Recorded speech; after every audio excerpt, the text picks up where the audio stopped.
Okay, we're live. Okay, great. All right, then I will call the meeting to order. Let's do a roll call, please. Trustee Lori Lemunion. Present. Trustee Thies. Yes. Trustee Lazio. Trustee Virgo. We can proceed. Okay, then we need to look at the agenda and approve the agenda. So, So do I second? Okay, you can second. I'll second. All right, then the agenda has been approved. We have the minutes from September Let's 18th. go back to the agenda. I'm sorry? All in favor. Oh, all in favor? Okay. Motion carries. All right, and now we'll look at the minutes from September the 18th. So All right, and I will second. All in favor? Aye. Aye, Motion okay. carries. All right, the 2024-2025 budget, Brian, that's you. Yeah, so thanks. So we just got a few slides to kind of step through. So I'm gonna show a few usage stats kind of first, kind of preference, kind of get ahead of the budget, talk a little bit. We'll look at the budgets. We have our Facing the Future event coming up, and we'll hit that at the end. And then if we have any questions, we can talk about those then. So we'll jump into some of the usage stats. So the first one is our public computer and guest Wi-Fi. These are the in-branch services that everybody comes in and uses. I have like 5 years here. You can kind of see the dip during the COVID years there, but it is bouncing back pretty nicely. The 23-24 is a projection, obviously, of where we'll be at the end of the year. But it is coming back pretty nicely, especially the guest Wi-Fi. We think a lot of people switched to using Wi-Fi services during COVID and they just kind of continue to use it. But the PCs are coming back. The PCs are coming back also, just not quite as quick. But yeah, it's looking pretty good on the usage. Same with Wi-Fi and Chromebook to go. You can see a little bit of a dip there, and I will take some of that. We pulled a lot of the Chromebooks in and the Wi-Fi to go devices in this year to get them relabeled and everything, so we could better manage how we get them out to the public and everything. So we did that this year. So it kind of took them out of service for like a couple of months. While we did that, as we pulled them in and out of service, just so we could get a better handle on how many we had and everything. And they are back to full service now. And that doesn't show the number that are missing? No, that's how many checkouts we've had this year. We are back to the full 500 Chromebooks and about 100 or 150 Chromebooks and 500 hotspots. So yeah, so we're back to full service, and you can see that based on the trends, it is starting to come back. But that's on us for kind of pulling those in and out of service while we get the management stuff under control. So, but yeah, the usage is there. There's 500 service now on the Wi-Fi to go, and there's about 100 holds on it. So there's about 100 people waiting. So on those Chromebooks, do we wipe them when they come back so that they don't have any viruses or don't have? So Chromebooks just are in kind of like a permanent guest mode. So anytime somebody ends a session, it just wipes everything as soon as they end it. So if they downloaded, if they got on their email and did ransom or anything, It's gone as soon as they're done. The public PCs and everything are the exact same way. As soon as they end a session, it sets them back to new every single time. Okay. So nothing is left behind. So they're basically like we built a brand new PC in between each session. So yeah, and the Chromebooks are the same way. We just run them in permanent guest mode. So that's our Wi-Fi to go and Chromebook to go. Looking pretty good. Self-check, we'll be kind of talking about our self-checks in a little bit. And this is system-wide usage. So it's about 60%. Obviously, again, you can see the dip during the COVID year when we were kind of closed and doing curbside. But yeah, it's about 60% system-wide. That's about 2.5 million items a year that go through the self-checks. It's a lot. So Yep, so that's the self-checked. And then I have our website stats up here. So this is page views for the entire website. This is all the pages and everything underneath. And you can see it sort of fluctuates depending on what we have going on. Again, 23, 24 is a projection. But yeah, that's our website usage. It's looking pretty steady. So any questions around, I think that's all the stats I had. Any questions around those? Okay. So want to look at budgets. So this is our kind of a history of our budgets going back to 2020.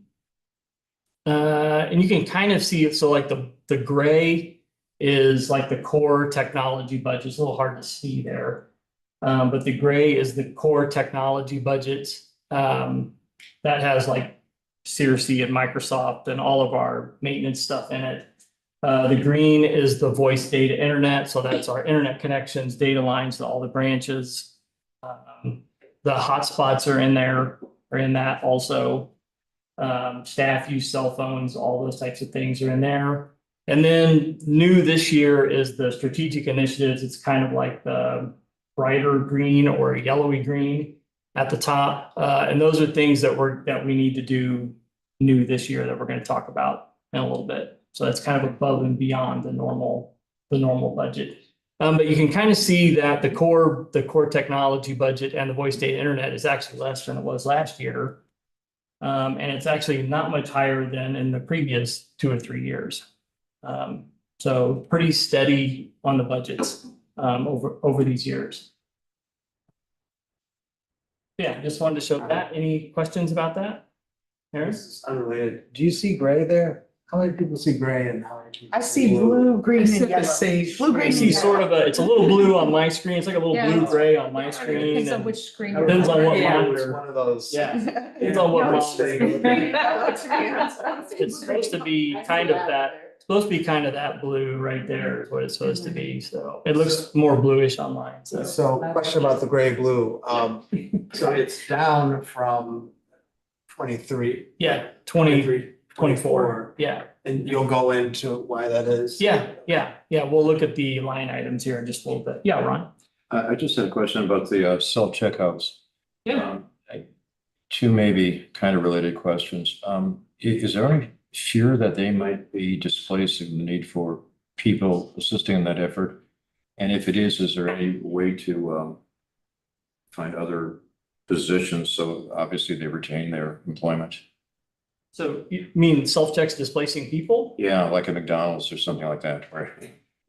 No, it's about 60% of our checkouts go through the self-checks. The other 40% go through the desk, and those are normally people that need assistance. Sure, with but some- the self-checkout isn't threatening somebody's No, position. yeah, no, we've had them for many, many years and it's never threatened any positions. And normally what happens is those positions are able to go on and help customers do things in the Great. branch, find books and do those things. It's not taking away anybody. It actually allows us to use that staff in a better way, actually. Thank you. Great.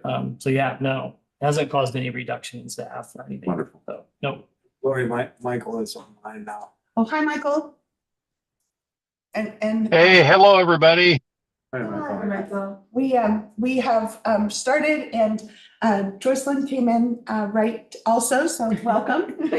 I can step back or go whatever we need to do or anything like that. If you want to get- Did you, I'm not sure when you joined, I know, if you want to just go back 2 slides, just to Yeah. cover those 2 things again. Yeah, so we've got the self-check usage. I mean, it's pretty simple. I can go. So we have our technology usage. That's our public computer and guest Wi-Fi. The gray or blue is the public computers. The green is the guest Wi-Fi. That's all in branch. And you can see those are coming back well. Wi-Fi and Chromebook to go. The gray or blue is the Wi-Fi to go. And the green is the Chromebooks to go.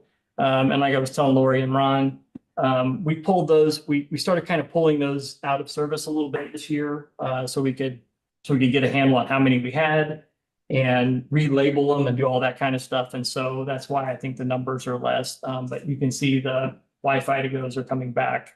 Those are all projected numbers, obviously, but The numbers are coming back pretty nicely. We have 500 in service now, like we're supposed to have, and there is 100 on hold. There's 100 people waiting for them. So those are getting used heavily. The Chromebooks, there are some holds, but there are some available too. So we have about 150 of those. Self-check, this is system-wide usage. So about 60% system-wide usage on self-checks. That's about 2.5 million items every year that go through those.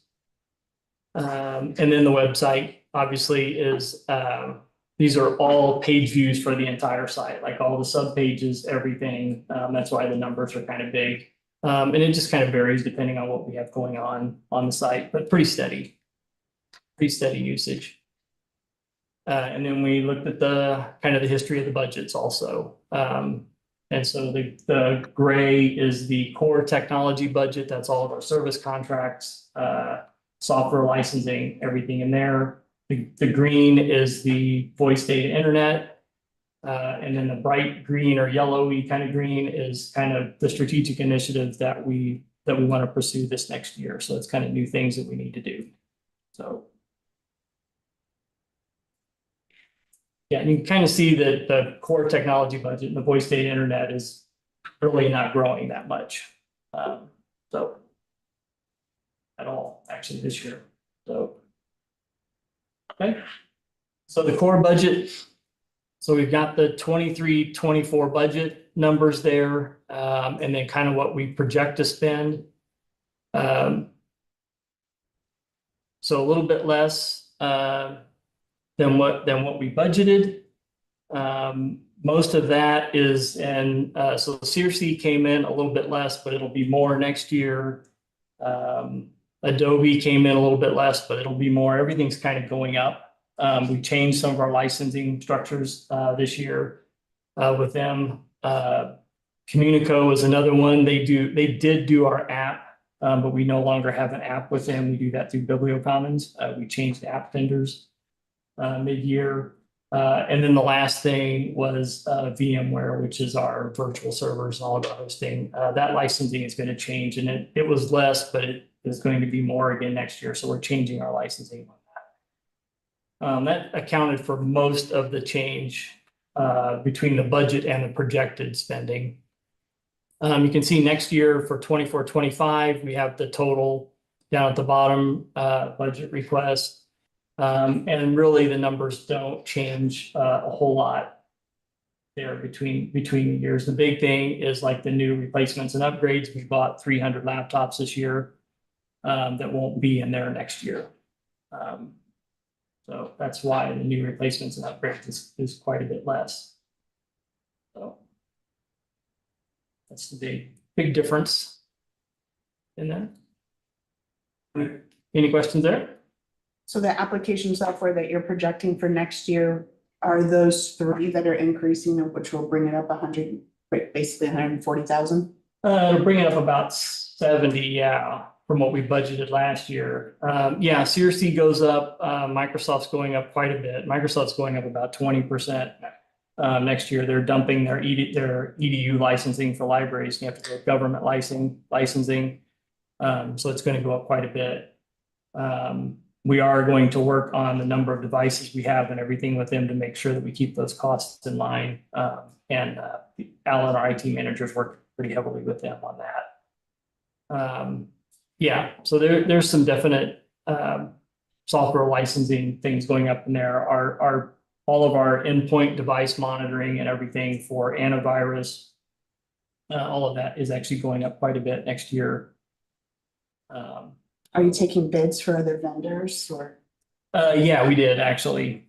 So yeah, so we are switching vendors on that stuff. And there is a strategic need for some monitoring too that we'll talk about in a little bit also for this from the cybersecurity side. From like a managed services? Yep. Like, okay, Yep. so, and who's doing our managed services now? We do it right now. Our request is that we have a company actually monitor some of this stuff for us. Right. So, yeah. So we're doing our own security monitoring, but who's managing like the cloud storage and stuff? We do. We do. So, yeah, You mean like from a security standpoint? and everything? No, like normally, like whoever is hosting our cloud storage is So- offering some type of security, so that's. So most of our services like CRC, Blackbaud, all of our primary services that we have, like our application software, is hosted by whoever provides the service. It's not, we didn't take all of our services and put it in AWS like Amazon Web Services or some other hosting. It's hosted by whoever provides the service. So like our website is hosted by a company. Blackbaud is hosted by Blackbaud. CRC hosts our patron authentication and book database server. BiblioCommons, our online catalog, hosts that service, so it's all over the place. We don't have one centralized place where we store everything, and most of it's because all of this is becoming software as a service. Whoever provides the service hosts the service. The rest of it is email, and that's all in Microsoft, in the cloud with Microsoft, and then everybody has their own like personal OneDrive accounts and everything to store their stuff in. So, and that's the part that we kind of. So where are you worried mostly about security breaches then? Like, It's probably at the account level, like somebody breaching an account. Or we still have some hosted stuff here, but most of our primary stuff is not hosted here anymore. are we working with any companies to do phishing campaigns to? Yeah, we actually did one this year. We used Microsoft to do that, a phishing campaign. So, Because yes. the education, I mean, like 99% of all phishing attacks are somebody clicking on something that they weren't We supposed to. do have two-factor authentication on pretty much everything. On all of our servers, all of our network devices, all of our accounts require two-factor authentication. We do an annual audit of all of our accounts. We do annual penetration testing of our network and all of our servers. And then we also have, full antivirus suite on all of our devices and everything, but that is changing to a new company. And then we would like to have some monitoring of accounts and everything also. And then we also do security awareness training for all staff. And what about like, do we have a policy for ransomware? Does our company? We're working on that right now. Okay, So, yep, we are working on that right now. because I know that, some advantages are by having shared devices, like things. Yeah. We can, if somebody does get that, it doesn't maybe grab as much information. There's not that much hosted here anymore. I mean, it's either email and Microsoft or OneDrive. And like I said, all of our primary services are hosted outside here by whoever provides the service. So not much of it is hosted here anymore. So yeah, so we're just down to trying to protect our accounts and our end user devices and the few servers we have left here. So yeah, that's where we're at right now. But we do a lot of things. We don't have a formal policy, and we are working on that right now. We do have cybersecurity insurance also. We have to follow a lot of guidelines from them as far as two-factor authentication and admin access to servers in the room and all of that kind of stuff. So we do follow all their guidelines. Not to stray too far off course, but Yeah. Brian's team is also working on a suite of policies as they relate to technology. So Yeah. in addition to ransomware, there's other ones related to emerging technologies and how we use them. So and we'll share those with you in the coming months. Yeah. Yep. So yeah, Sounds like you're doing a good job. so that's all part of that. That's all part of that. Yeah, So it's spread out of there. And, we do have an offsite. I don't like to say where it is. We do have a disaster recovery site. We do all of our backups and replication are all done through that. So that's all in that also. So. So voice data internet, you can see the budget from last year, and then you can see the projected. We are a little bit over, and I'll explain that. So this year we pretty much changed out all of our internet services, data lines. We changed all of our telephone lines, like the old analog telephone lines to cellular service. We did budget a little bit more to try and cover that, because when you're changing contracts and you're changing vendors, you kind of have to have both in play at the same time while you're making the change. It just took us a lot longer to get it done than we thought we would. I think we bit off a little bit more than we could chew this year a little bit with that. So it was a little bit slower than I would have liked. I can say that we did get a credit from one of the vendors from this process, Windstream. We got an $18,000 check back from them on that. So it'll help cover some of that overage that we did this year. But next year, everything is strictly under contract. We're not changing anything. We know what the prices are. It should be very status quo next year on the budget. So I know we were talking about like, and I'm assuming it's part of this, I just wanna, so with our elevators that needed to be, you got all of those converted over, so Mhm, all yeah. of those lines are done. Yeah, fax lines, elevator lines, security stuff's all been switched over. So we're in compliance for those. Yep, type of things. absolutely, absolutely. Yeah, Awesome. Brian, the other upside to that is with the digital service, that should reduce our phone costs. oh, a lot. Because the landlines are more expensive. They're way more expensive. Yeah. They're way more expensive. They really don't want us using them anymore. They're charging a couple $100 a line in some cases. And so we really need to get rid of those fast. Have all of our desk phones been at all of the branches and in here been removed so that they have just everything's over the computer for using? We still have a bunch of desk phones, primarily in the branches, because they're in a very shared environment. They don't, a lot of them out there don't have their own PCs. They just sit down by whatever is in front of them and do their work. And so they still have a lot of shared, and also because they need a desk phone in case a customer calls in. You know, that's the central number that they call. And also we don't want to have a phone license for all 800 staff. It's very expensive. No, yes. It's all. And so they're all VoIP phones. They have been for many years. They have been for many years. We were with Skype and then Teams, and that's what we use for all of our voice now. We're pretty baked into Microsoft when it comes to that stuff. So it's all Teams based. Most everybody in here kind of uses their laptops and everything, but in the branches or departments that have a lot of shared stuff, they still have a phone. So yeah. But really no phone cost as far as, you know, desktop phones or anything like that. It's all part of Microsoft. But you do have to have an individual user license. And you can see the hotspots in there also with T-Mobile. And then we do have staff use cell phones and hotspots that are in there. So in the past, we've gotten a grant to help us cover the hotspots. That was just for, was it for 1 year? This is like about the first year and a half, actually, that the grants covered the hotspots. But we haven't had any cents for those. So.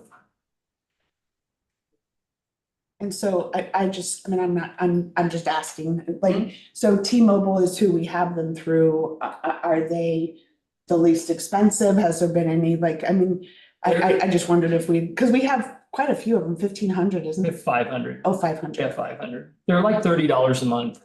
And they're probably not the cheapest, but they have great coverage now. So they tend to provide the best coverage for everybody out there. They also don't charge for replacements. And a lot of services do.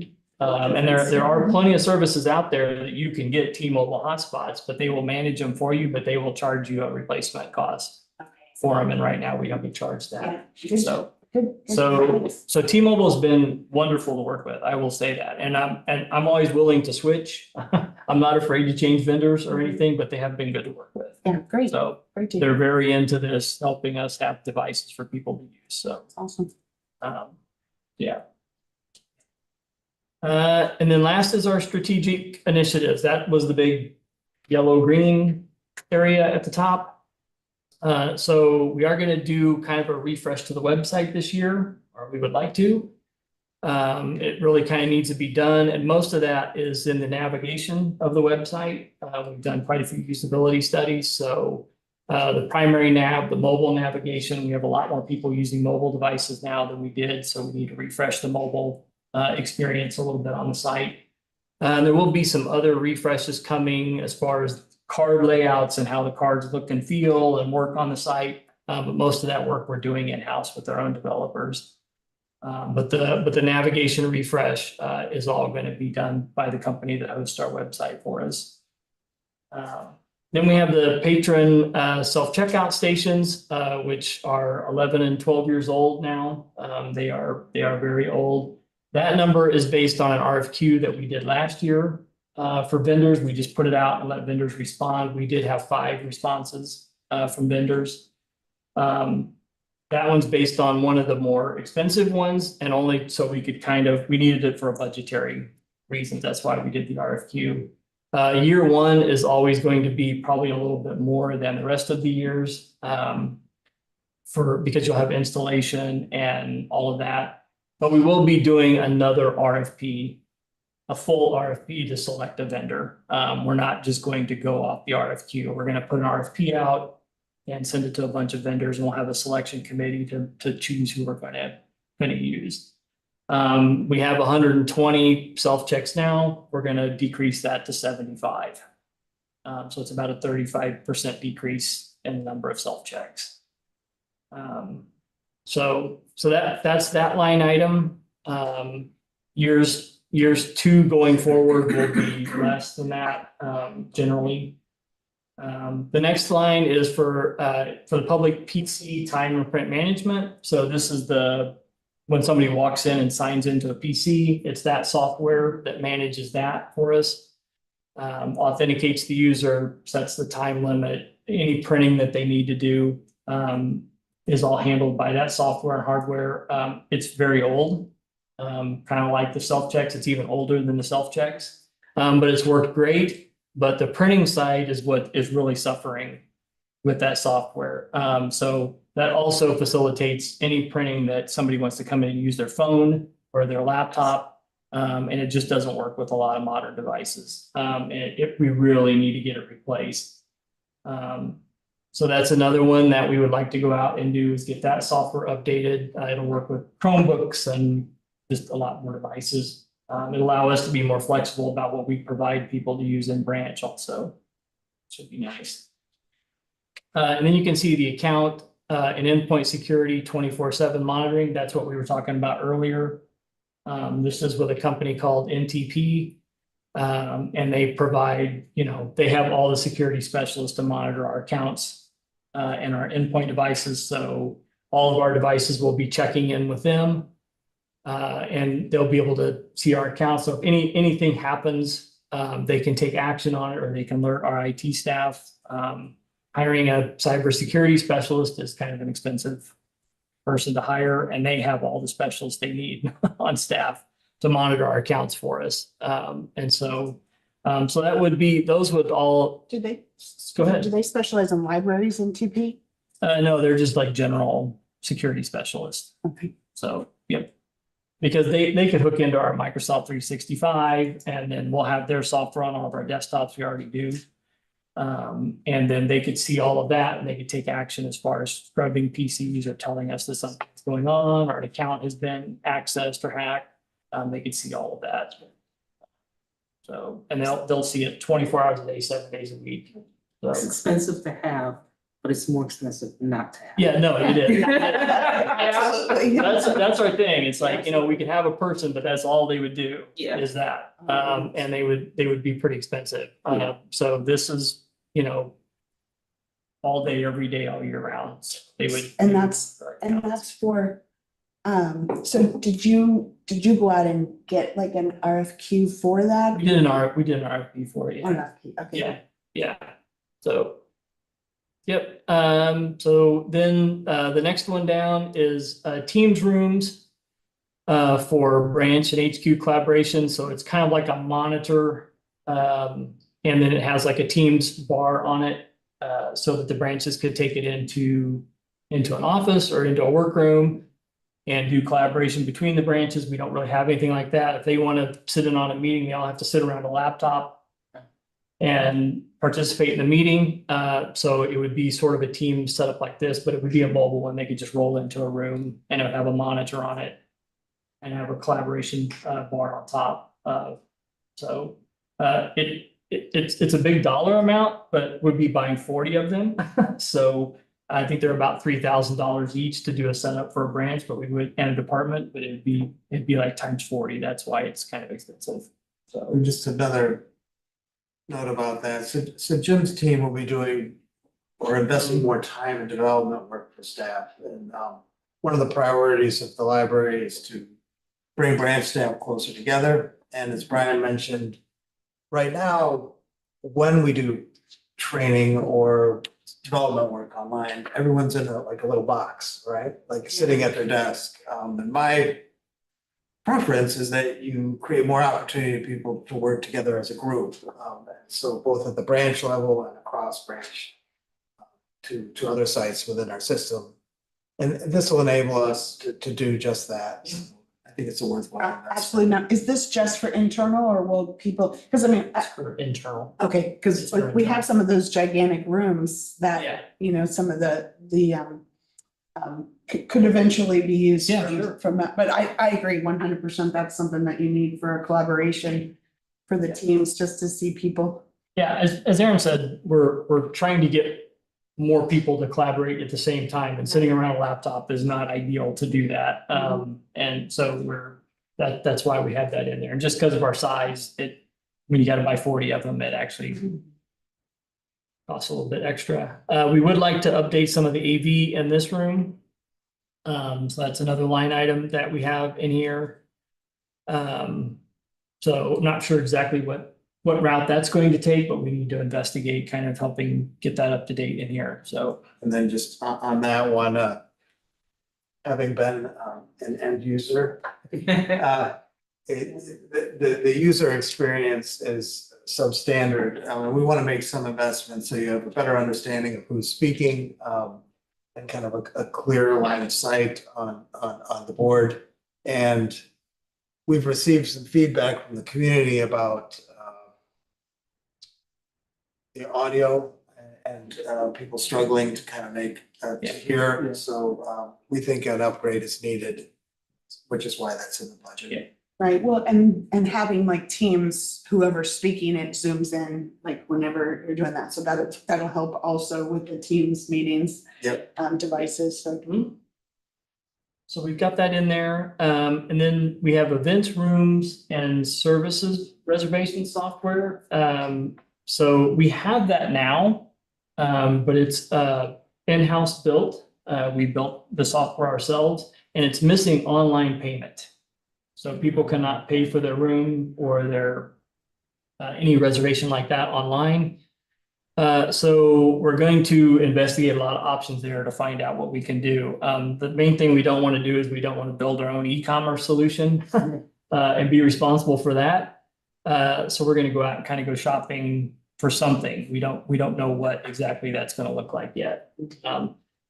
We might be able to get some services that we can bake into ours, or we may just have to look at something else. It's unfortunate because our events and room system is actually very good. It's something Nathan Whitmire and his group built, and it's really good, but it just lacks the online payment and some of that. So we're going to try and see what we can do about merging all those together. It would merge probably our passport reservations and notary reservations all into one thing. So we're gonna try and figure that out this year also. And there's hidden savings with this one also. So the time it takes to process a payment Yeah. requires that staff divert attention away from addressing a need of a patron that's in front of you and processing a payment. It's fairly clunky. Yeah, and then more importantly, it gives more agency to our patrons, right? So if you want to reserve a room, you're free to do so, and you can do it on your phone or online. We'll also be revising some of our policies to remove barriers to access. So more of our meeting room space will be available to a larger audience of people, and this will streamline that process. Well, and it also offers more security if you're having to give your credit card to somebody over Oh, the phone. absolutely. So it's Yeah, like, sure. it's like it just sets us up for a lot less liability. Credit card swipes at the desk, but it's still a little clunky how it works. So yeah. Huge time saver. Yeah. Yeah. So that's another thing we would like to do is figure out how to do that. And then the last is the digitization software. And Aaron, could you talk a little bit more about that one? Right, so you saw some of the videos that we produced, those 4 videos, and that's kind of a sliver of the work that we intend to do over the coming year. But to build a digitization department that documents local history. Some investment will be needed in software. And I think maybe hardware down the road. The reason why the number is so modest at this point is we think you really need to get a project lead in place first, to kind of evaluate what our needs are, and then go from there. So year one, modest investment in software and some contracted services, but as we move forward, there may be a need for additional investment in hardware. So is it mostly for media, is it gonna go hand in hand with our website? We're gonna put those videos out there? Is that kind of Right. like And PR? well, no, I envision us building a collection of sorts, right? That tells the story of the three counties, beginning in modern times. I'm not talking about looking so far back that we're, Lewis and Clark type stuff, which there's, plenty of opportunity there if you're interested. But so the software itself, it could be some post-production software. Also, an investment probably needs to be made in hosting services so you can access that information online. One thing I did notice here is we have a lot of great work happening throughout the system, but it's not centralized in one place. So you have Storyteller Center, doing digital storytelling, you have MGC. And then with the addition of this third group, I think it makes sense to bring it all together and really think about a way public can easily access this information online, which is why we have this number here. What brand of software are you looking at? Do you know? Well, I mean, within it, we were looking at Content DM. Maybe there might be a need for additional Creative Suite licenses. There's a longer list that I can share with you. But again, you really need the person, the expert in place. And elsewhere in contracted services, we did peel off, I don't know, 30,000 or so to hire a consultant first, to kind of help us figure out where we want to go. And then an additional staff member to really drive the work forward. Mhm.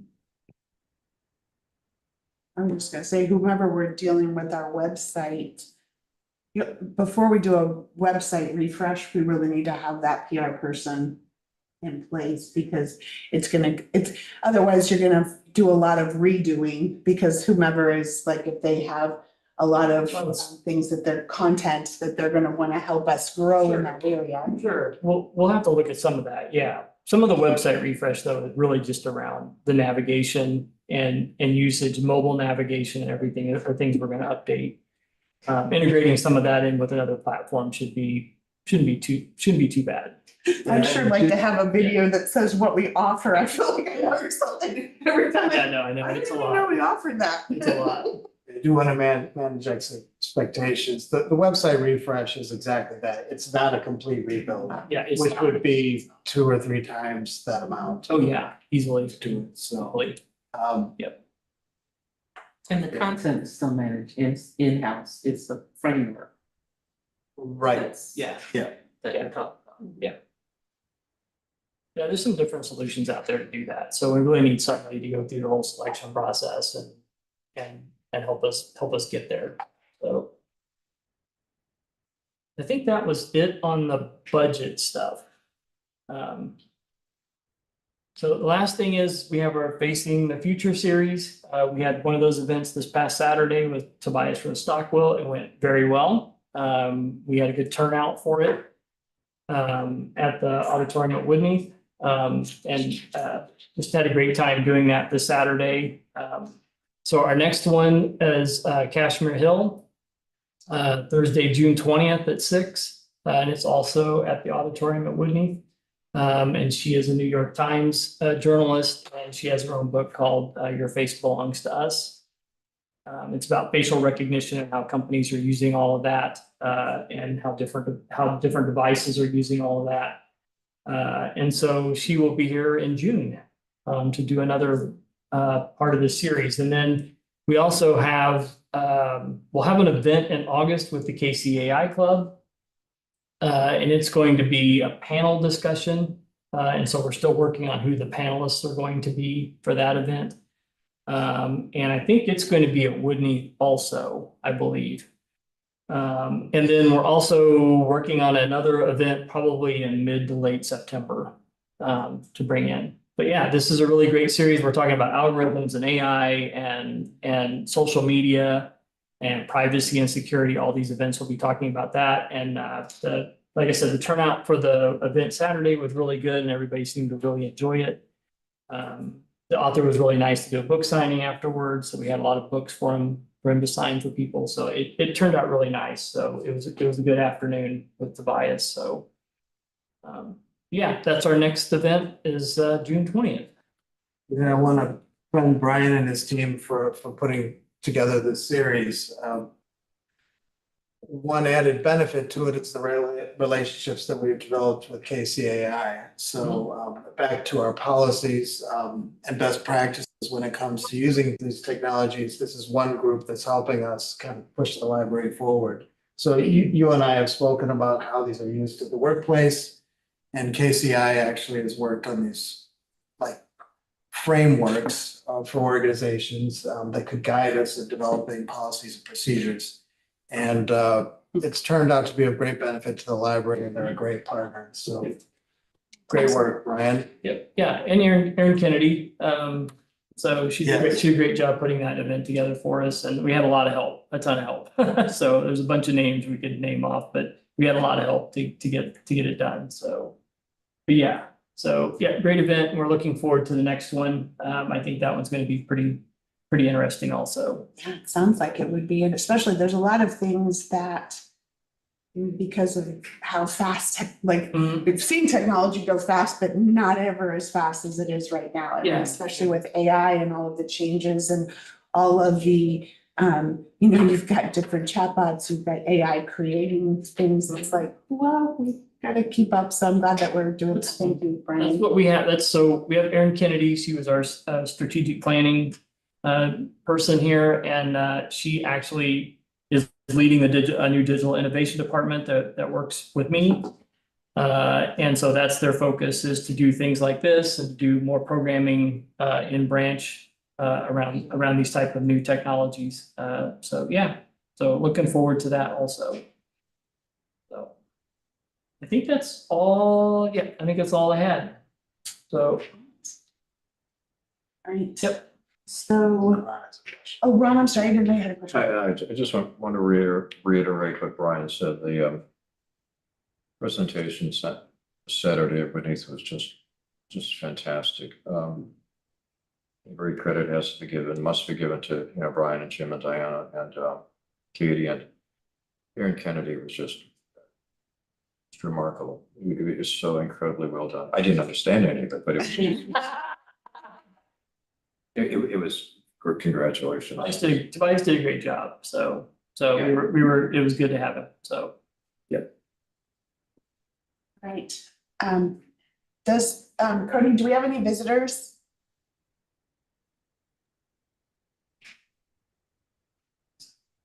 Don't believe so. Teresa, right? did we have any?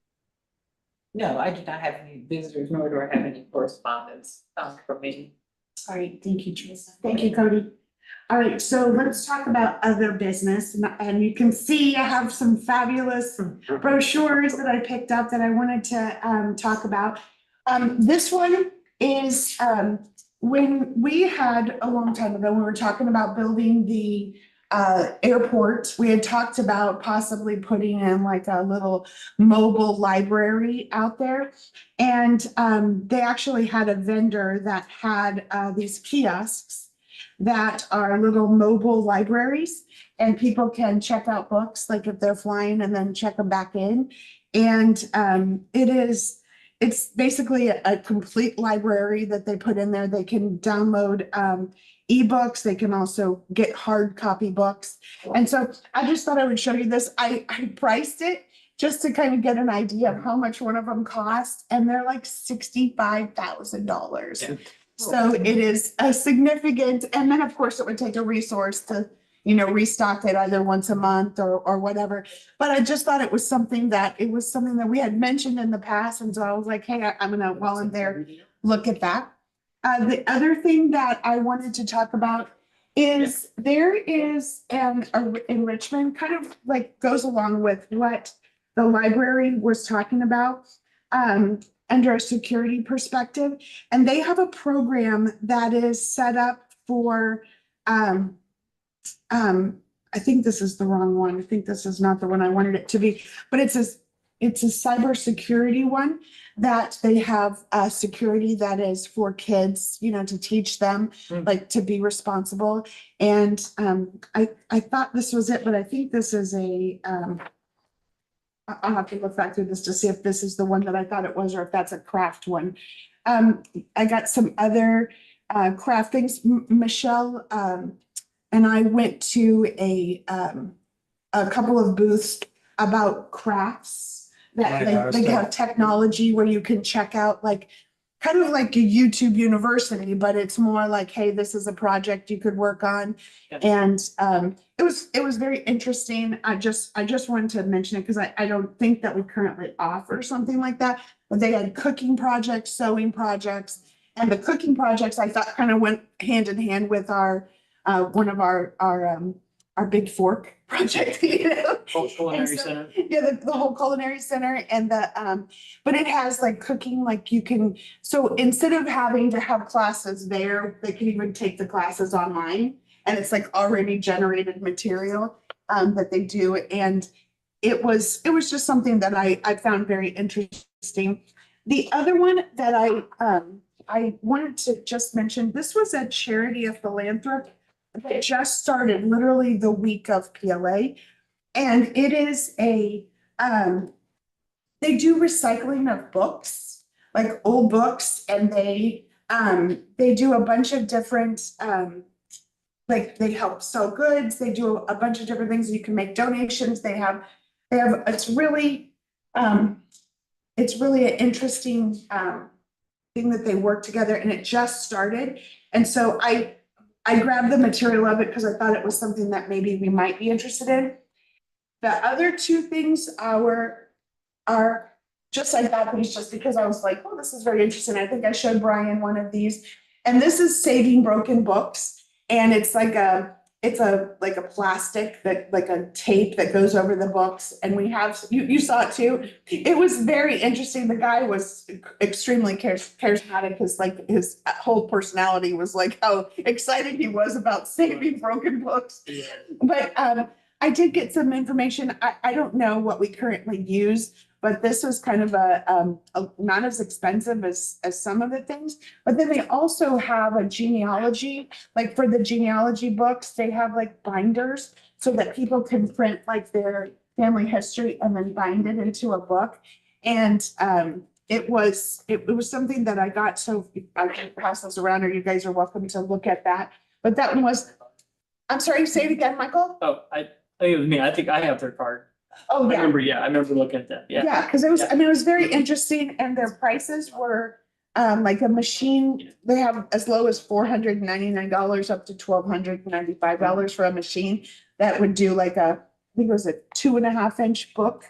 And then they had some that were even bigger than that.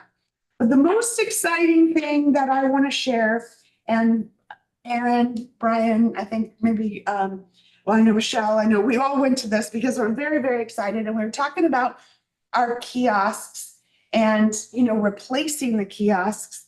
And part of that, we found a company that has been in Australia. They also serve Singapore, which is the largest library in the world. And they do two things that we're kind of in need of. And one of them is kiosks. And instead of replacing kiosks and having to send our kiosks to a landfill or whatever we would have to do, they actually upgrade the kiosk and could retrofit it to RFID capabilities.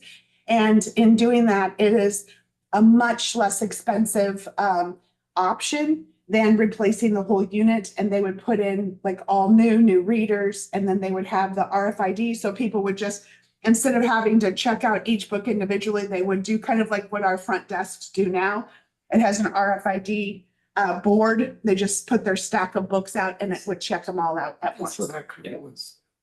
Yeah. And so, Yeah, our current. We still do that now. We do that now. oh, on the You kiosk. can Okay. just put your books in there and it'll check it Yeah, out. and so it does a lot of different, I just got the card. I'm not saying that, I just think it's something that we at least need to look at to do them. We absolutely.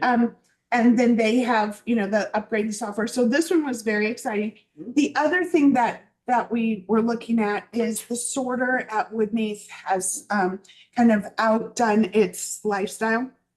Life history, lifespan, thank you, that's the word. I was like, wait, that's not the word, not lifestyle, lifestyle too, maybe. And this company also does an EVO sorter system.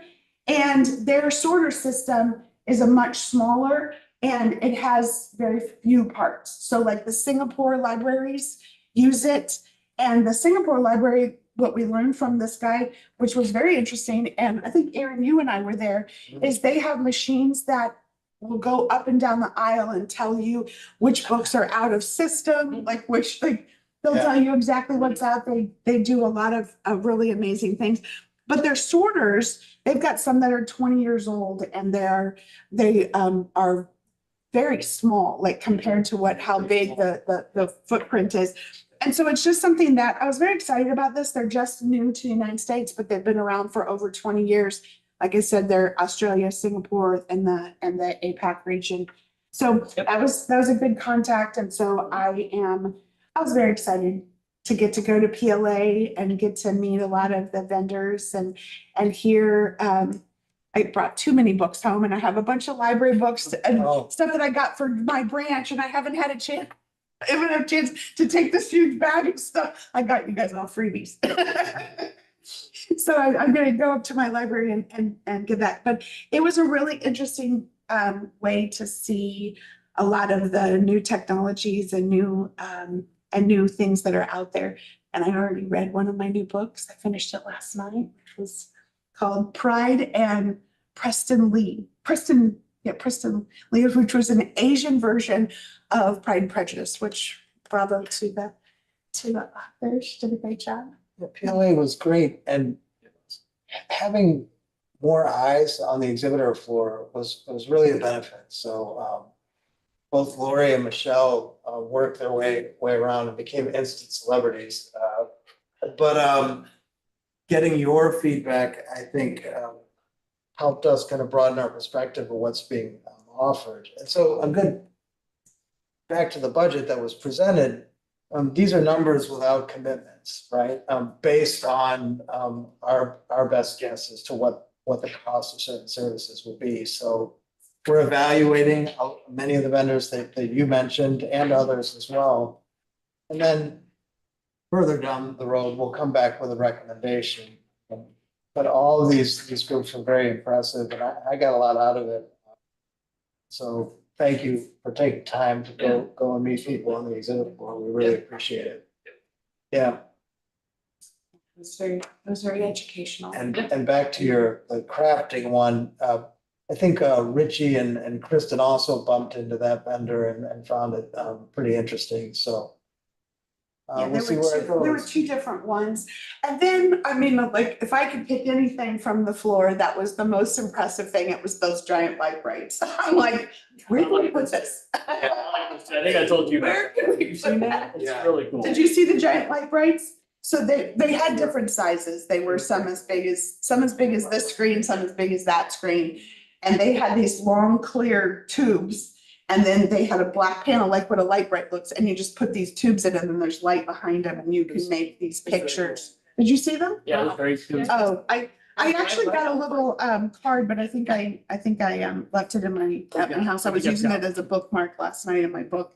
There was another vendor that had a giant etch a sketch also. Yeah, that sketch. That was also Oh, really yeah, cool. they had so many cool things. There was actually two companies that did Light Bright. One of them was like 6,000, one of them was 16,000. I was like, whoa, I like the $6,000 Light Bright just as much as the one that was Very cool, 16, but still they were the cool things and the like the furniture, like they had so many cool furniture pieces and things that kind of go hand in hand with the libraries and the kids and making fun places for them to sit and read. I think those were the things that I came around with that say this was very it was very well thought out, the things that they had on the floor. Yeah. Yeah, well, we'll be looking at this. And again, thank you for attending. It was great. It's good. It was I good. don't know if you plan on going to ALA, but that exhibit floor is Three even times as bigger. big. Yeah. That one is in June, correct? Yeah. I don't think I can make that one. You already got your share of sunshine this year. You don't need any more. I have such a traveling agenda. If I would have known I was gonna go back to back Australia, Colorado, and then PLA, my work's like, come back. Well, and then just one last thing. The draft budget detail will be on board docs, so you'll be able to kind of dig into that if you're interested. Yeah, well, Brian, I really appreciate the work that you've done for that, and I know that, technology is, I know the buildings are what, everybody looks at and is like, oh, that's a great library, but if our technology is not there to keep us at the forefront of what's the fastest, what's the best use of our resources, because of how fast technology changes, you see things that, how quickly things, 10 years, it's like, wow, that's so obsolete, And I think that I appreciate that the staff, so many of you were able to go to that to look around some of the things, because just like when you're seeing what do other libraries use, how is what processes are you using that's faster, that's more efficient, that's a good use of our resources, and you see what they're doing. The one thing I wish that PLA offered was more of like a panel of like what's working at your library. Like I didn't see that offered. There was a lot of classes, but I didn't see a lot of like what are you doing, like efficiency in the library? Like if there was like a panel or something on that, that would have been one of the things I would have liked to have seen, so that other libraries can share kind of what they're doing. Yeah, kind of depends on what theme they're going for that year. Yeah. As to what's there, but And yeah, we do see a lot of that on the ULC side. yeah. Urban Library Council. Yeah. And that, in that context, it's more relevant to a place like Mid-Continent, because many of the systems that present are our size or even larger. Yeah. So we get a lot of good intel that way. Yeah, but I mean, the technology is there, and as technology is changing, like with this company that was talking about like how the Singapore library does it, and it's like, oh, we have a long way to grow to be at that, to be at that level, but as we're growing, it's nice to have maybe this is where we want to be in the future, because it helps us set goals for ourselves of, how do we get to that point? Because, oh, that's what you're doing and I'm not doing that yet. How can we get there? How can we grow to there to make, the best use of our resources and restocking our shelves and making sure things that are, placed, what's it called? Not shelving. Yeah, maybe it is shelving, where the books are placed where they're supposed to be. Sure, Yeah. sure. And so, the robots that they were showing that were going up and down the aisles, it's like, wow, that's very cool. That's very cool. And this is exactly why we put Aaron Kennedy in place with the digital innovation team. So, we feel that there's really a need to have a dedicated staff who's looking at that, both on patron education, but also on the back end as to where we could be more efficient. So they're doing both of those things simultaneously. And earlier you spoke about security training for young people, but in the fall, you will see a media literacy campaign and curriculum available to the public that will address many of these issues that you just spoke of. Yeah, well, I have my dad, who lives with me, and I'm like, Dad, don't click on that. You've got to be careful. They're not, people are very trusting, and it is amazing how easy it is to, and one click can cause such a huge issue for, the device that's on, and if it's attached too much to the system, how it can do, if it's with banking, if it's with, some of these different things. So I think that's a good goal for us to have. Yep. Does anybody else have anything they wanted to talk about? Oh, go ahead. Brian, I had a question. One program that I had a real pleasure to see was the program by which people can earn a legitimate high school diploma. Mhm. And that's in your department or your general area. Yes, it is we take care of it. Yeah, the budget for it comes out of the materials budget.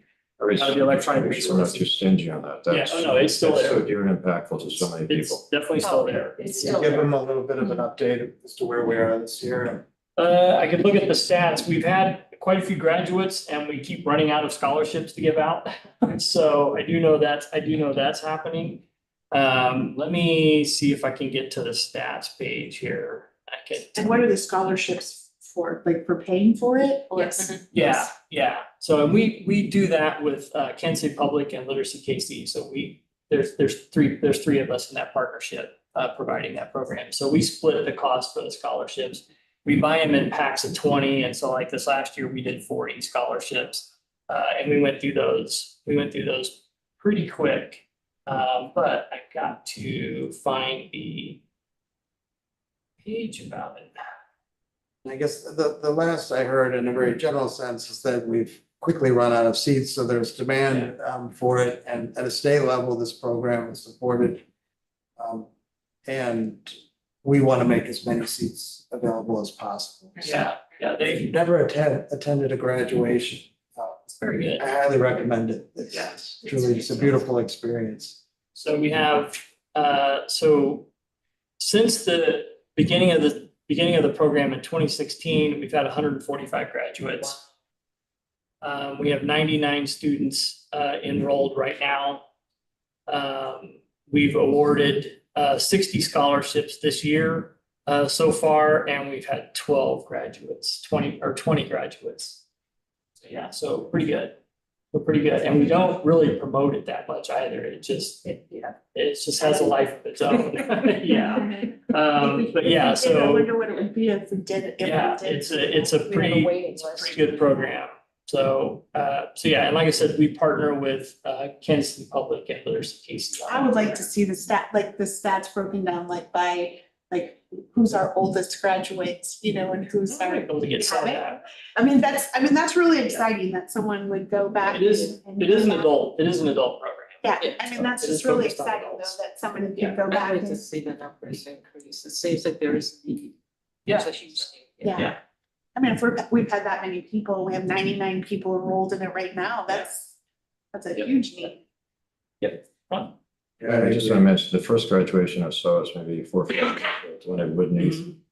And it was very reminiscent of a typical high school graduation. We had a speaker and people came up for the diplomas. But after that, everybody headed south to the big gathering space. And what is, to me anyway, absolutely unforgettable is that we had the graduates, all of whom were young adults, moms and dads. But the kids were absolutely like Christmas morning. There was such a sense of accomplishment and pride in the mom and the dad and just an intense sense of satisfaction. It just oozed all over the hallways are going down. And it was that and the pictures that Teresa has in the walls, I think, really puts into focus why we're all here. It's a great program. Fabulous. Great program. Anyone else? Yeah. All right, then I think that I can make a motion to adjourn. Excellent. All right, then all in favor of adjourning? Do we have to vote on adjourning? Yes. All right, aye. Unanimous. Michael, do you say aye? Usually. Aye, aye. Thank you, Michael, for joining Michael. us. Hey, thank you for everything. Brian, and I should have made these comments earlier, but Brian, thank you. You've done an amazing job. You really Thank you. have, and Yeah. it's so amazing. Thank Yeah, you so much. Thank you very much, Michael. We appreciate it. Thanks, Cody.